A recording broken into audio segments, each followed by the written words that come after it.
Yeah, so you become a Green Beret, and it's wild because we've heard your whole story here. I mean, it's crazy to think where you started to to becoming one of the elite of the elite, which is just crazy. So I guess what's your opinion on, or what's your thoughts on, because you hear a couple of trains of thought from people. It's pull yourself up by the bootstraps, right? Get it done, no excuses, no matter where you come from, everybody can be successful. There's that train of thought. Then there's the other train of thought where no matter what I do, these are the circumstances I was born with. There's nothing I can do about it, right? There's nothing I can do. So where do you fall based on your story, based on where you are now and where you come from? What's your opinion on that whole discussion? No, I think that's a great point, is because I just wrote a second book, and I'm Jocko's publishing company's reading it now, so hopefully they pick it up.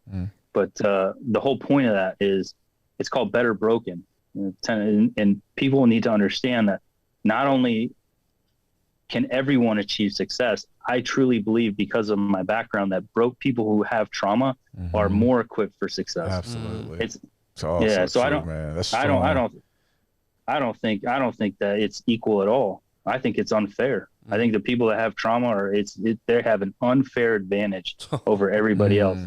That is good. Say that again. Say that again.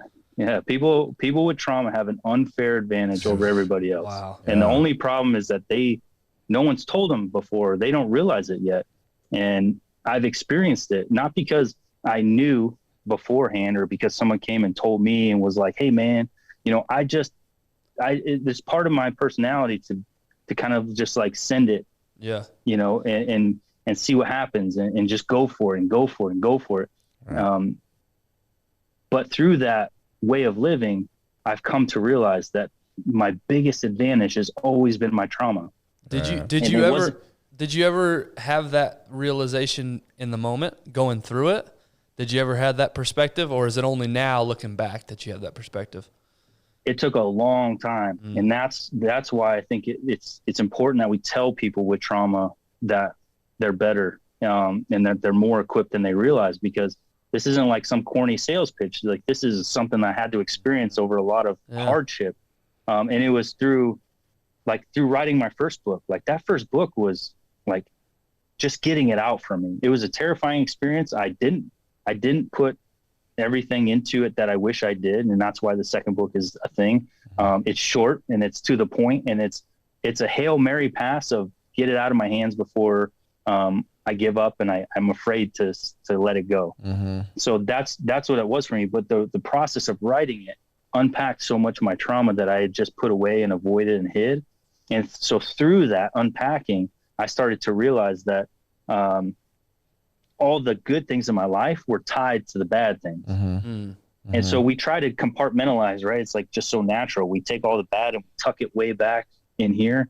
And then we put it away in this like deep recess in the closet, and we pretend like it doesn't exist.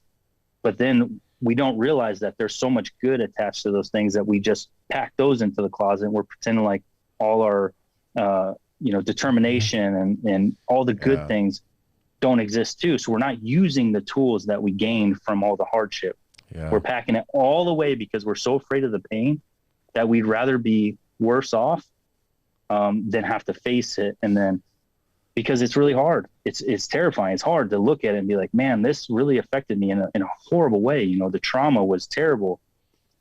But once you look at it, then you look past, like, oh man, that's why I'm so determined. That's why I don't give up. That's why I'm stubborn. Like, it came from this. You know what? You said something earlier in the conversation that we were having about, you wanted to give people credit because there were people, I think Ben asked the question of was there a bright light that was there? And you said, you don't want to not mention people that were in your life that were positives, but a lot of this shit you went through by yourself. Like, there was some dark desert nights where you're going through all this trauma and you had to deal with this on your own. And and when you're alone, and I've gone through this in particular in my own life, is when you're alone and there's no one to save you, it's either there's nowhere else to go. You got to save self, and you got to look at yourself in the mirror and go, shit, hey, ain't nobody else coming. There's nobody else coming to the rescue. Here it is, and I think that's what shaped your life through the most part of from day one. 100%. It's such a valuable point that you make, because like people don't. For me personally, it's like no one's coming. Right. Nobody's coming. There's nobody coming to the rescue. Like I either wake up tomorrow and I'm miserable, or I do something about it so I can wake up tomorrow and not be miserable. It's on me.